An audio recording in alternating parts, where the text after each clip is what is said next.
Halo, salam sejahtera buat masyarakat Blora di mana Anda berada. Kembali lagi di YouTube channel Blora Update. Nah, kali ini bersama saya Koko memiliki topik yang menarik terkait Hari Jadi Blora. Nah, mau tahu seperti apa obrolannya? Saksikan obrolannya berikut ini. Halo, selamat siang Pak Gatot ya, salam sejahtera. Matur suwun sampun dugi Pak di tempat kami. Dengan segala keterbatasannya, mohon maaf ya Pak kalau ada kekurangan. Semoga yang penting ilmunya atau wawasannya menarik ya. Obrolannya ya ngobrol aja kita gitu.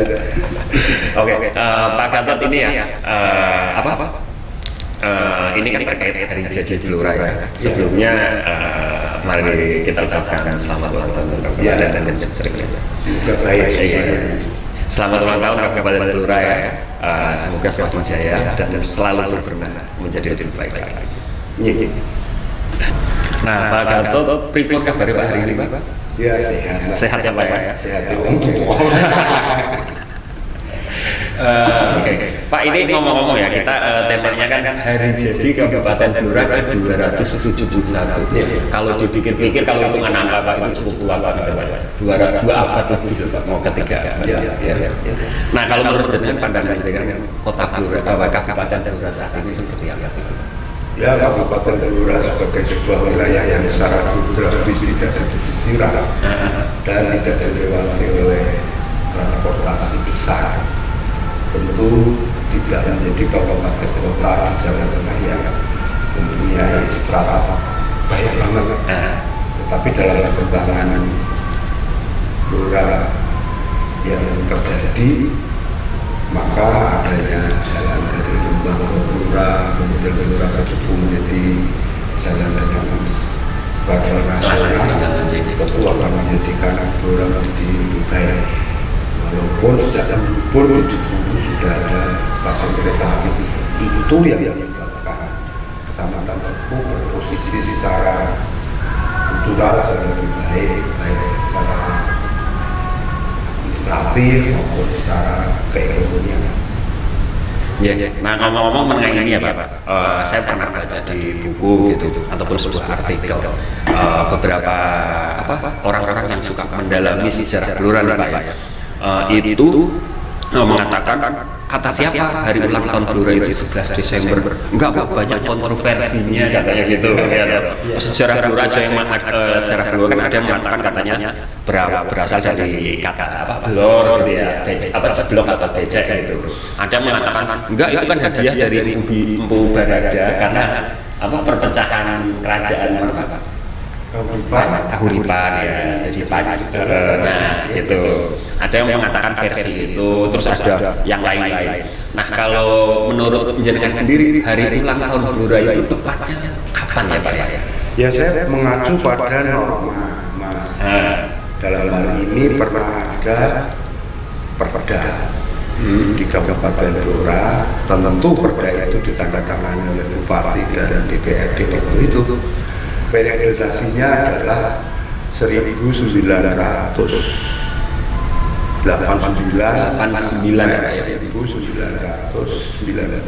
10 tahun ya. Periodisasi pemerintahannya Bupati Blora itu Pak Sukarti membentuk tim kajian yang berkaitan dengan Hari Jadi Blora, banyaknya kontroversi dan banyaknya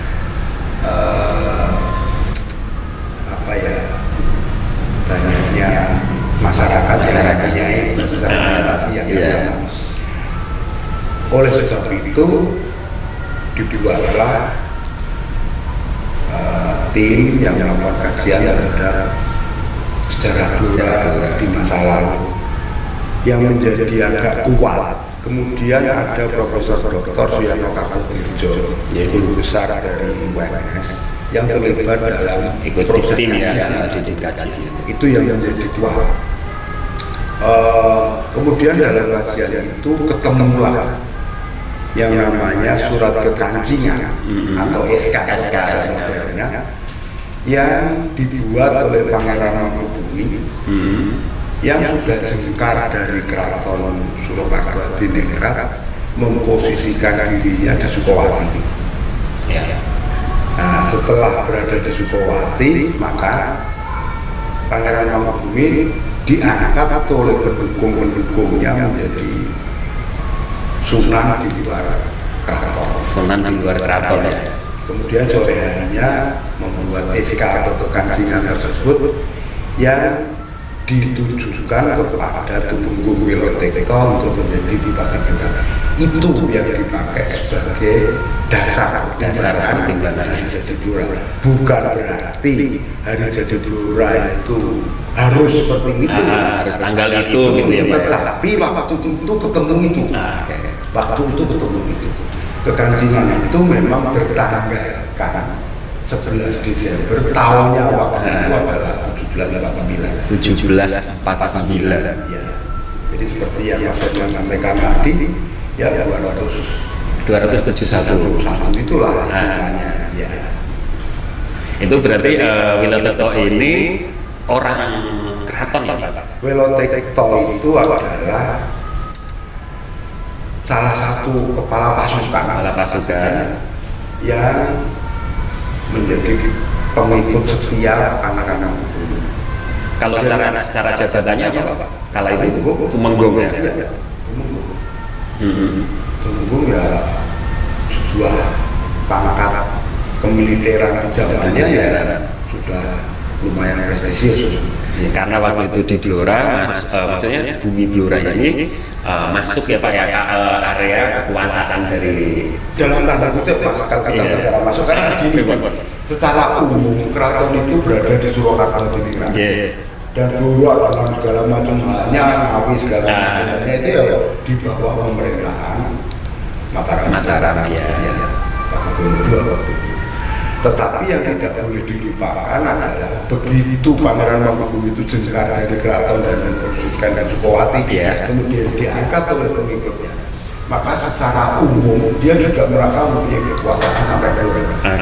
Dan menurut hal yang bisa kita pahami kenapa muncul kekancingan itu, tentu dianggap Blora itu sudah wilayah yang sangat strategis, baik dilihat dari sumber daya manusianya maupun sumber daya alam. Nah, pemberian SK itu sebetulnya kalau untuk ini ya Pak, kala itu ya tahun 1700 sekitar berapa? 1749 itu sebenarnya terjadi kayak permasalahan politik atau peperangan atau apa sih Pak? Sampai kenapa SK itu diterbitkan? Ya karena merasa Blora itu wilayahnya Pangeran Mangkubumi, dan Blora itu butuh dibuat struktur organisasi pemerintahan untuk mempermudah dalam pengelolaan gitu ya Pak ya. Kalau kita bicara tentang logika administrasi pemerintahan saya. Terus dari sana diturunkan ke Blora untuk membentuk sebuah ini ya administrasi atau pemerintahan seperti itu. Oke, itu dasar yang dipakai tim khusus itu ya, tim khusus tim yang dibuat oleh Pemda dalam ini yang kemudian muncul perda setelah ada kepastian kajian. Kalau untuk penentuan itu Pak, misalkan ya cerita sejarah Blora itu kan banyak ya, maksudnya sebelum tahun itu kan juga udah ada katanya semenjak zaman rasanya apa Pukungan Kendeng dan sebagainya kan ada namanya kerajaan apa Jipang Panolan atau terus Morawari terus jadi begini Mas Firman, bahwa sejarah Blora itu panjang, tetapi apapun juga kita akan melihat poin-poin penting dalam perjalanan sejarah. Saya akan sebutkan beberapa titik yang bisa dipakai sebagai pertimbangan dari kenapa sejarah Blora dianggap panjang. Salah satu titiknya itu di Desa Kudukan sekarang itu kecamatan Ranang ya. Di Desa Kudukan itu ada dua situs. Ya, di situ ada struktur bangunan dari batu bata yang ukurannya jauh lebih besar dari batu bata yang ada sekarang. Dan di situ kita bisa dapatkan informasi arkeologis tentang peradaban masa lalunya. Kemudian kita sandingkan dengan peradaban masa lalu di titik-titik yang lain, maka hipotesanya adalah dimungkinkan titik itu adalah sejak Mataram Budi setelah Praloyo. Artinya perjalanan Rusesyo ke timur setelah terjadinya problematika di Keraton Mataram ini. Artinya abad 10, abad 10, abad 9 gitu ya. Ya. Terus titik yang lain itu di Lorak. Ya. Sekarang di Jangkauan itu ikut kecamatan Cepu. Lorak. Ya. Ada Dukuh Linggo. Ada. Dukuh Linggo itu di situ ada struktur bangunan yang tinggal fondasinya saja. Di samping itu ada tanah budak di situ. Nah, di situ juga dimungkinkan pernah ada struktur pemerintahan. Di zaman Mataram terakhir, tepatnya di pemerintahan Teguh Darmawangsa, atau lebih keren disebut Darmawangsa Teguh, yang saja bolak-balik seperti itu. Tetapi apapun juga itu adalah fakta arkeologis, fakta temuan-temuan artefak yang bisa dipakai untuk dasar ketinggalan tentang pemerintahan di zaman Mataram terakhir. Sebuah fasa dari kerajaan Mataram itu di zaman pemerintahan Darmawangsa Teguh. Kemudian ada titik lagi yang lebih mudah, Jipang Panolan ya. Jipang Panolan dan segala macam. Aryo Penangsang ya Pak. Ya, tetapi sebelum Aryo Penangsang ada, sebelum bapaknya Aryo Penangsang ada, Ya. Jipang sudah menjadi sebuah pemerintahan kerajaan bawahan atau biasa disebut fasa kalau menggunakan bahasa Inggris. Di buku Negara Kertagan sudah disebutkan Jipang adalah bagian dari Majapahit ya. Coba kalau kita bicara kemudian kita bicara Majapahit, itu sebuah peradaban peristiwa sejarah yang jauh lebih dulu daripada sekedar hari jadi Blora ya 11 Desember 1749. Periode saja jelas ya. Yaitu barangkali kalau kita bicara pengertian, pemahaman, kesimpulan atau hipotesa masyarakat banyak adalah semacam protes. Iya. Kenapa hari jadi Blora kok cuma tanggal 11 ya? 271 tahun kalau kita dari sebetulnya ada titik-titik atau artefak atau bahasa yang lain itu situs yang bisa dipakai untuk pijakan untuk melakukan kajian lebih lanjut. Monggo aja generasi muda kalau tertarik atau masyarakat Blora tertarik dengan hari jadi yang lebih tua, barangkali itu menjadi lebih keren atau apapun juga. Sah-sah aja ya Pak ya, tapi dengan bukti-bukti dan dasar-dasar yang mempunyai dasar argumentasi akademis baik lah. Untuk menentukan apa yang hari jadi tanggal 11 Desember aja bahasanya ini ya Pak ya, dari Solo aja itu perlu waktu 10 tahun ya Pak ya. Ya sebetulnya nggak panjang banget, banget, tapi periode pemerintahan Bupati Soekardi kala itu yang mempunyai pemikiran kemudian dilanjutkan dengan tangka, membuat tim dan segala macam. Tidak hanya sekedar pemikiran, tapi kemudian teraplikasi dalam bentuk keputusan, membuat tim kajian, kemudian diteruskan dengan membuat yang namanya perda ya, untuk kepastian ya, kepastian hukum di level kabupaten atau kota. Nah yang jelas itu ada gini Pak, 271 berarti itu sebetulnya kala itu udah masuk masa penjajahan VOC atau belum ya Pak? Jadi kalau kita bicara VOC itu sebetulnya akhir abad 17 itu jelas sudah masuk ya, awal abad 17 awal abad 17 konkretnya sebelum Sultan Agung naik tahta di tahun 1613 VOC itu jelas sudah ada di Batavia. Sehingga waktu pemerintahan Sultan Agung 2 kali Mataram Islam itu melakukan serbuan ke Batavia ke Jakarta. Nah kalau jadi sudah ada. Ya, apalagi setelah Sultan Agung ini kan jauh setelah Sultan Agung sih masih di Mataram Islam. Bahkan sudah ada perpindahan dari Kartosuro ke Solo, bahkan sudah ada eksod dan dalam tanda kutip Pangeran Mangkubumi yang keluar dari Keraton Solo. Jadi penetapan hari jadi Blora ini sebenarnya sudah disepakati bahasanya ini ya Pak, pendahulu pemimpin Blora tanggal sekian, tetapi bagaimanapun tetap sah-sah saja kalau masyarakat punya argumen yang beda ya toh, tetapi harus dengan bukti dan lain-lain konkret gitu ya. Jadi menjadi istilah yang masih debatable kalau bicara sah-sah, tapi dibolehkan orang punya pemikiran itu tidak 11 Desember atau tepatnya 11 Desember di periode pertamanya atau saatnya itu adalah 1749 di mana ada kekancingan atau SK dari Pangeran Mangkubumi ke Tunggul Wilayah. Nah ngomong-ngomong ini mengenai itu dia Pak, SK, pemberian SK atau kekancingan ya. Bahasa dulu kekancingan untuk kita harus pakai. Kekancingan itu sama dengan SK gitu loh. Kekancingan itu sama. Itu kronologis detailnya bagaimana sih Pak? Jadi kekancingan itu diberikan oleh Pangeran Mangkubumi ke Wilayah tentu dengan pertimbangan seperti yang pernah saya sampaikan tadi di Kabupaten di Blora sebagai wilayah yang sama, sehingga diputuskan kekancingan itu. Tapi tafsir kita terhadap kekancingan itu itu yang menyebabkan sehingga Pangeran Mangkubumi sebagai raja Mataram di luar keraton, sekali lagi raja Mataram di luar keraton menerbitkan kekancingan atau SK kepada Wilotekto untuk menjadi bupati di Blora. Terus habis itu Pak, habis SK diberikan ke Wilotekto dan lain, prosesnya hingga bahasanya apa ya, hingga saat ini mungkin Yang saat ini misalnya setelah Wilotekto memerintah di Kabupaten Blora, perjalanan Mataram Islam itu semakin gaduh. semakin gaduh ya.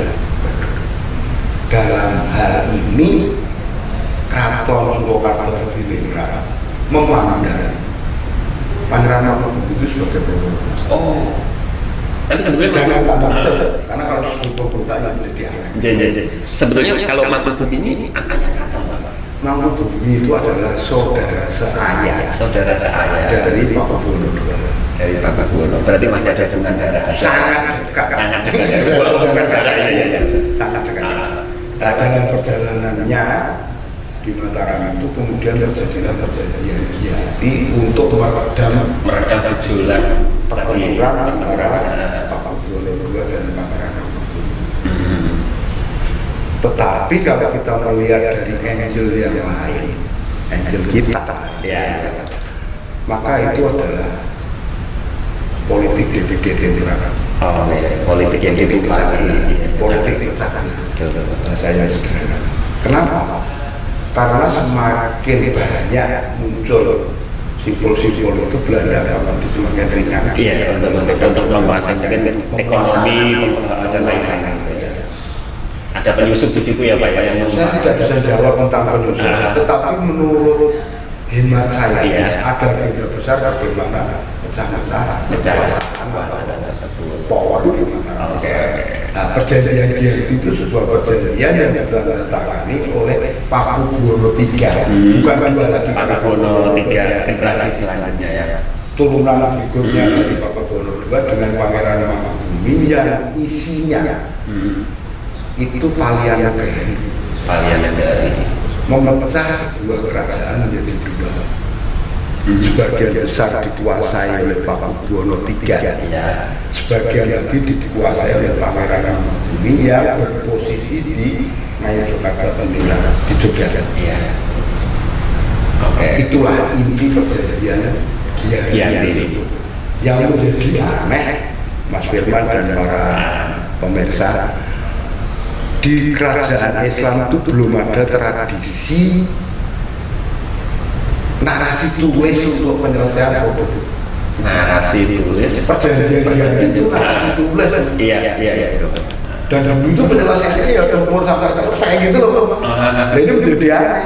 Nah itu kemudian bisa ditafsiri oleh pemerhati sejarah, pemerhati antropologi budaya. Ini jelas sekali.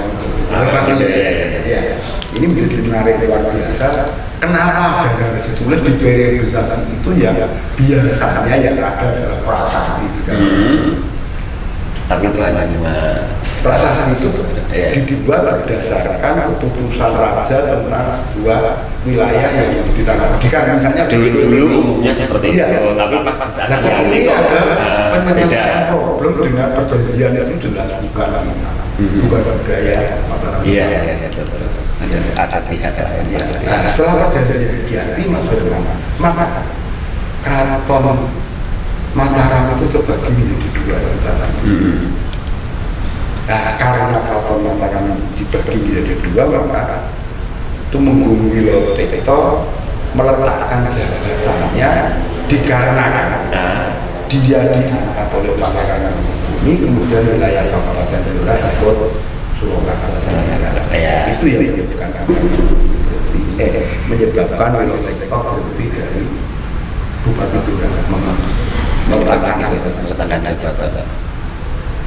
Kalau dulu sistemnya tunjukkan ya Pak ya, langsung SK-nya tadi. SK ya. Bukti yang bisa masih di Keraton Solo maupun Keraton Jogja itu kekancingan dari Pangeran Bumi ke Wilotekto. Dokumen itu masih bisa dibuktikan. Nah, sehingga tim kajian sejarah di Kabupaten Blora yang disui oleh Profesor Dr. Sian itu membuat kesimpulan tentang ini jadi berdasarkan dokumen yang terbuktikan. Berhentinya tadi kenapa Pak? Yang Wilotekto. Tadi kenapa? Penyebabnya dia meletakkan jabatan. Penyebab dia meletakkan jabatan adalah karena dia diangkat oleh Pangeran Bumi, tetapi kemudian wilayah Kabupaten Blora ikut Surakarta Diningrat dalam pembagian kerajaan tersebut. Jadi beda ini Pak, beda apa? Karena ikut Solo tentu Pak Bono III yang berkuasa. Sedangkan dia diangkat oleh Pangeran Bumi yang kemudian berposisi di Jogja. Paham ya Mas? Ya, oke. Terus berarti Blora ini selanjutnya ya Pak, berarti masuk di pemerintahannya, di bawah pemerintahan Pak Bono III ya. Jejaknya masih bisa kita lihat teman. Salah satu aktivitas kebudayaan mantenan misalnya. Iya.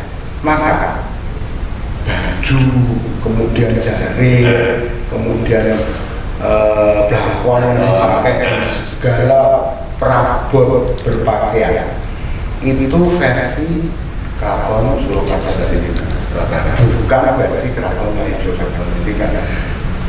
Penanda yang paling jelas bisa diperhatikan oleh masyarakat atau pemerhati sejarah atau bahkan masyarakat awam juga itu Blangkon Solo itu belakangnya tidak ada pentolan, sedangkan Blangkon Jogja ada pentolan. Manten kita di Blora menggunakan blangkon yang seperti itu. Itu yang dampak untuk mempermudah dalam segi ini masuk wilayah kawasan mana? Ya karena Blora setelah perjanjian Giyanti ke wilayah Surakarta Diningrat, maka budaya berpakaian pun mengacu pada Keraton Surakarta Diningrat. Itu kalau untuk Wilotekto berapa tahun Pak itu? Ya mulai 1749 sampai 1755. 6 tahun ya. Itu berarti dia juga membangun kantor Pak Blora Pak? Kalau struktur pemerintah tentu lengkap dengan segala perangkatnya, lengkap dengan segala, kalau bicara kantor atau bicara pasti ada dalam atau pendopo yang biasa dipakai tempat tinggal sebagai bupati sejak zaman Purba sampai zaman sekarang. Kalau menurut sejarah titik pertama misalkan rumah dinas atau kantornya Wilotekto di Blora itu nah, kita mesti harus melihat gini, para pemirsa juga bahwa setelah perjanjian Giyanti itu masih terjadi konflik ya masih terus karena Blora kosong kepemimpinan, maka muncullah dalam tanda kutip lagi pemberontakan pemberontakan Guntur Wirakamojo itu menyebabkan Keraton Solo memunculkan tokoh penting yang namanya Kanjeng Raden Tumenggung Jaya Jayeng Tirtonata. Jayeng Tirtonata. Ya. Nah, Jayeng Tirtonata itu yang berhasil meredam pemberontakan tersebut. Tetapi dibantu oleh Wilotekto. Dibantu Wilotekto. Dibantu oleh Wilotekto. Kenapa kok sampai Tumenggung Jayeng Tirtonata itu bisa connect dengan Wilotekto? Ternyata dalam perjalanan keluarganya Tumenggung Wilotekto itu adalah kakak ipar dari Kanjeng Raden Tumenggung Jayeng Tirtonata. Kakak ipar dari, Jadi ngebantu kakak saudara perempuan Kanjeng Raden Tumenggung Jayeng Tirtonata itu kawin dengan Tumenggung Wilotekto. Oke, masih saudara Ipar tuh, iya. Dan itu menyebabkan setelah selesai pemerintahan Abdul Wirodo muncullah Bupati Kembar. Bupati Kembar. Iya. Kabupaten. Kawasan administratif Blora. Bukan kawasan yang dikuasai oleh Tumenggung Wilotekto, kawasan yang dikuasai oleh Jayeng Tirtonata. Oh, karena sebagai balas jasa meredam pemberontakan. Berarti Blora punya pernah ada dua kabupaten penyebutannya. Separuhan itu ya. Bahkan ada beberapa naskah yang harus dikaji lebih intensif lagi. Kemudian Wilotekto meninggal dan istrinya yang kemudian menjadi bupati. Istrinya Itu masih debatable. Tetapi juga ini perlu dijadikan perhatian persoalan tersebut. atau rujukan nanti bisa dikaji terus gitu ya Pak. Itu jadi bahan pembelajaran ya. Oke. Nah itu berarti di Blora, yuk ya Pak ya. Ibaratnya satu wilayah, dua pemerintahan gitu. Nah itu sama aja, Mataram itu menjadi dua pemerintahan apa kejadian itu. Kalau itu dikarenakan ada persoalan yang berkaitan dengan DPD Tentra, nah ini persoalannya hanya sekedar balas jasa atas keberhasilan Jayeng Tirtonata Wilotekto untuk meredam pemerintahan untuk beramah. Terus pembagian wilayah di Blora sendiri bagaimana? Timur dan Barat. Timur dan Barat. Yang timur itu daerah mencakup wilayah mana, yang Ya barat? seputar Perumnas kira-kira. Karena ada sebuah desa yang namanya Lebanon Perumnas Sekarang jadi perkelahian ya. Mahia yang kayaknya secara vokal maupun konsonan sama dengan Laweyan Di Solo, ya pasar. yang kalau itu diartikan itu koyo podo badan gak ada kepala atau barangkali Laweyan itu juga berdasarkan peristiwa masa lalu yang seperti itu, atau mungkin jadi betul Wilotekto kemudian meninggal, kemudian ada sebuah tempat yang namanya Laweyan. Jadi ibaratnya ini unik ya Pak ya. Satu wilayah punya dua kepala pemerintahan atas keputusan dari kerajaan Pakubuwono III. Terus dibagi. Terus bahkan tadi ketika siapa Pak? Meninggal Pak tadi atau apa? Wilotektonya. Wilotekto ya. Tapi ini baru sebuah hipotesa Ya, betul. Yang terkait apa tadi? Istrinya menggantikan. Itu waktu itu kalau itu Wilotekto meninggal atau bagaimana Pak? Ayo Wilotekto Meninggal ya. Terus kabarnya ya, maksudnya yang perlu dibuat kajian lebih detail lagi. perempuan pemimpin perempuan pertama bisa jadi lagi. Adipati Rondo dan segala macam itu istilahnya yang disampaikan. Kemarin sempat baca sih Pak sekilas. Tapi akan menjadi persoalan kalau mana kita tidak melakukan kajian lebih detail tentang latar belakang atau dasar argumentasinya apa sih kenapa muncul narasi itu semua. Jadi pembelajaran buat kita semuanya supaya semangat untuk menggali informasi seperti itu. Terus ini apa Pak? Tadi kronologi ya. Ya, Sudah cukup detail atau ada bicara yang lanjut tentang Mataram Islam. Menantu dari Pangeran Mangkubumi yang bernama Pangeran Samudnyowo itu juga melakukan hal yang mirip, sehingga Solo juga terbagi menjadi sedikit wilayahnya untuk Pangeran Samudnyowo yang kemudian lahirnya Kadipaten Mangkunegaran. ya perjalanan seputar dari jadi kabupaten Blora, karena nggak jauh-jauh amat peristiwanya.